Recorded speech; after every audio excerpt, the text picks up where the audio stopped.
So this lighting is kind of weird because it's late. It's not that late, it's like 7. I decided that I wanted to do a sort of vlog-ish type video of me finishing out the rest of The Last Wish. I have like 120 pages left. I really like it, and I kind of really want to talk about it once I finish it, so I thought that I would, you know, start a video preparing myself to talk about it with you guys.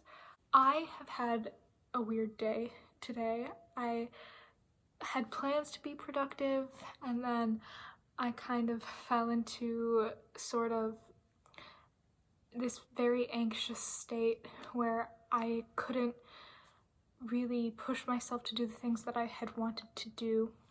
It came about by me doing something very stupid. So I applied to Brown University, and I just got the email from my interviewer asking me to set up the interview, and I wrote an email and I sent it back to him, and I reviewed every part of the email except for the part where I said his name. I put the completely wrong name in the email. His name was Travis, and I said, "Hello, Brian." So I have been living with that. And it's funny, but like, I'm genuinely scared that I just messed something up for myself. No, it's probably fine. I sent him a second email. I said, "I'm so sorry. I didn't mean to say Brian. Like, my great apologies. I have, like, how do I even make a mistake like that? How does anybody do that?" Anyways, I'm going to read, hopefully. I have said that to myself so many times today, and then I just got distracted and haven't. So hopefully I will start reading very soon as I turn the camera off. Okay, bye. So it's a little later, and I have yet to read a single word on a page. It's almost 8 o'clock. I'm hoping that I can finish The Witcher in time before I go to bed. I have like, I think 130 pages left, and I read fairly fast, but not like crazy fast. And especially since this is something that I enjoy and I'm taking the time to like write in it, it takes a little bit longer, so hopefully I can finish before 11 or 12. Yeah, I think I'm gonna go get changed because I'm still in jeans. So I have changed into my comfy.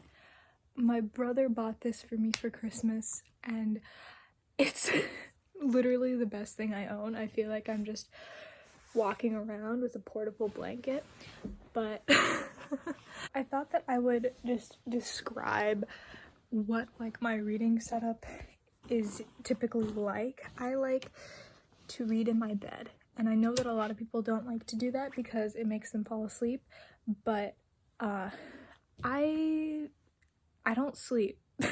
It genuinely doesn't have any effect on me, so I like reading in my bed because it's the most comfortable part of my house. And also when I like sit, my butt kind of hurts. like okay, like just like when I sit in a chair for like extended periods of time, my neck, my back, and my butt all start to hurt. Is that just me? Am I weird? I think I might be weird. So the typical setup is, you know, just sitting and reading with my eyes, but I also usually have a playlist playing that's of video games that make me feel nostalgic, soundtracks with rain. It's very nerdy, but it makes me feel calm and happy inside when I don't usually feel calm. So that's what I do usually. So I'm going to do that now. It's now 9:05 and I've yet to read a single word again.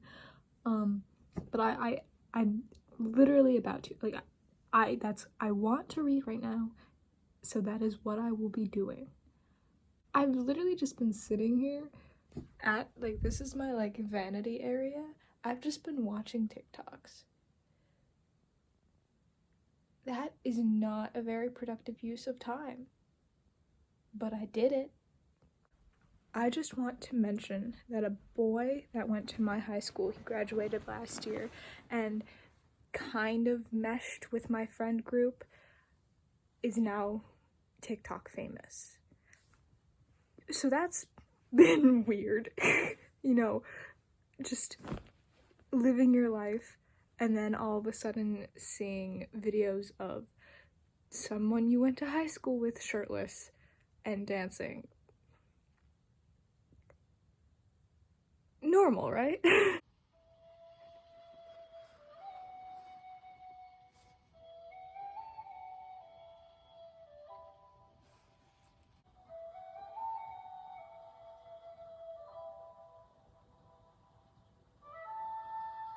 Okay, do you know how stupid it was for me to get that shot? I had to just put that up, crawl back into bed, grab the book, pretend to read. I wasn't reading. Was it worth it? I don't know. We'll see.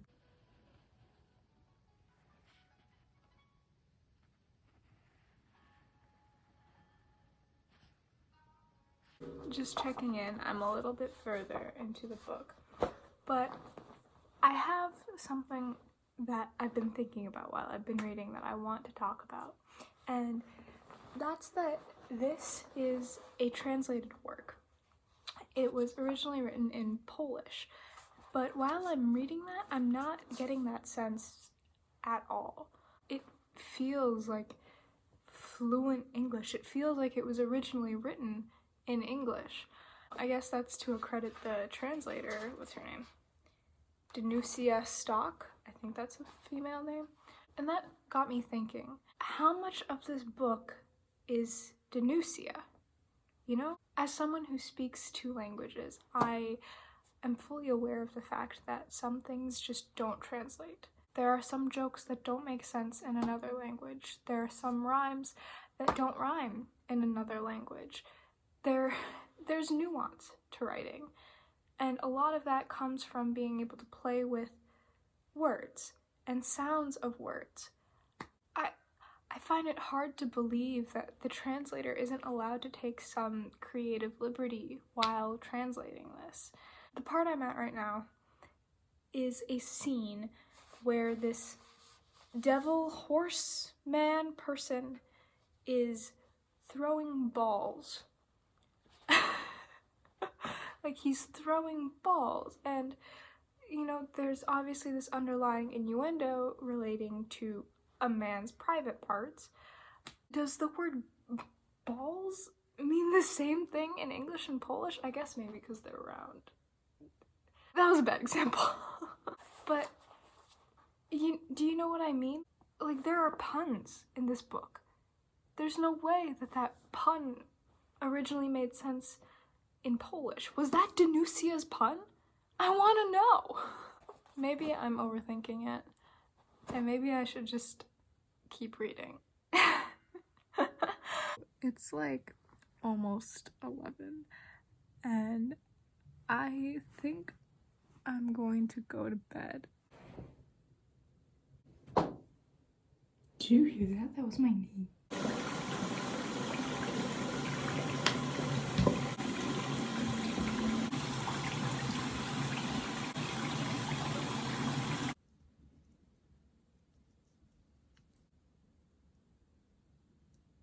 Okay, I think the comfy is going to have to go. It's just like too much. It's too much to have this and my blanket. It's too much. Alexa, turn off lights. Nice. Good morning, everyone. It is now the next day. I just wanted to check in. I'm about to go read. I got an email from my brown interviewer, and he said, "Hey Alyssa, no worries." I already know though he started a page in his notebook on me. It's okay. Uh-oh. I just finished The Last Wish by Andrzej Sapkowski. I ultimately ended up rating this 4.5 stars. So The Last Wish isn't technically a book in the series. It's a book that's meant to introduce The Witcher, and it's essentially a collection of stories rather than one cohesive narrative. I've never been a huge fan of short story collections.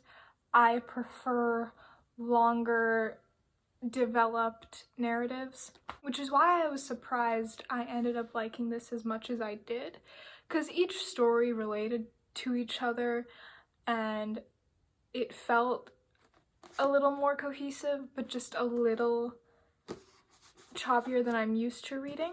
But I did ultimately end up loving this, and I absolutely cannot wait to start the actual series. I have one more collection of short stories that I have to read before I get to start the series, which is I have to read The Sword of Destiny before I can read Blood of Elves, which is technically the first book in the Witcher series.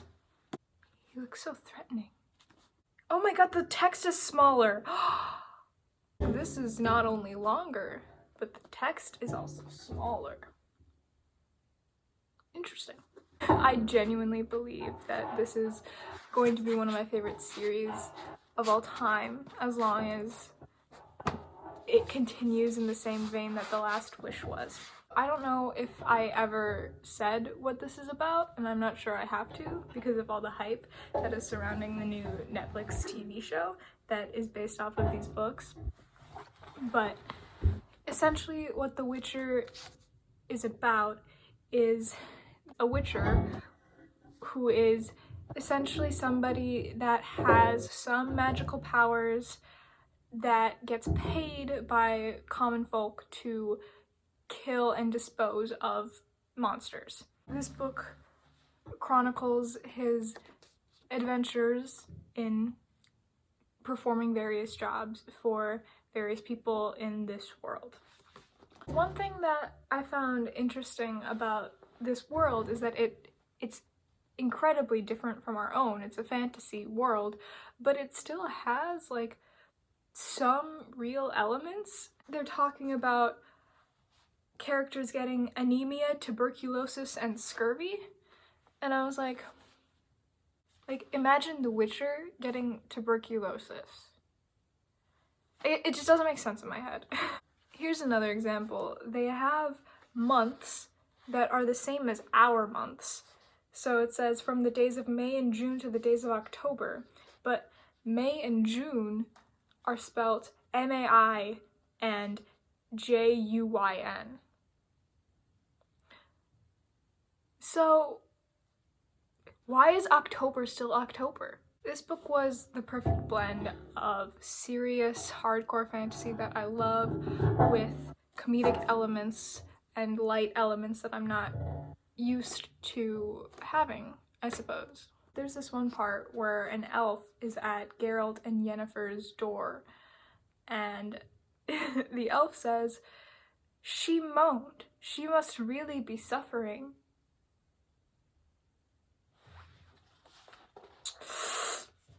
Geralt, the main character, is easily one of my favorite characters of all time. He's like the perfect, brooding, serious, hardcore character that I always tend to fall in love with. I don't really know what that says about me, but I loved him. I loved his dry humor. One thing that I really enjoyed about his character is his conflict with himself. What Geralt wants more than anything is to be human. He doesn't want the burden of being a witcher. He doesn't want to have to deal with murder and blood every single day of his life, and he feels discriminated against because most people hate witchers and see them as bloody murderers. He wants to sort of get away from that life that he lives. I thought that that was really interesting to have this character that is so fundamentally rooted in his ideals, but is also struggling with his own sense of self. I think that that's something that a lot of people can relate to, and a lot of people can see themselves in this despite how removed from reality it is. And I think that that's nice. I think that that rarely happens for me. So 4.5 stars. That's pretty much it for this vlog. I had a very fun time filming this.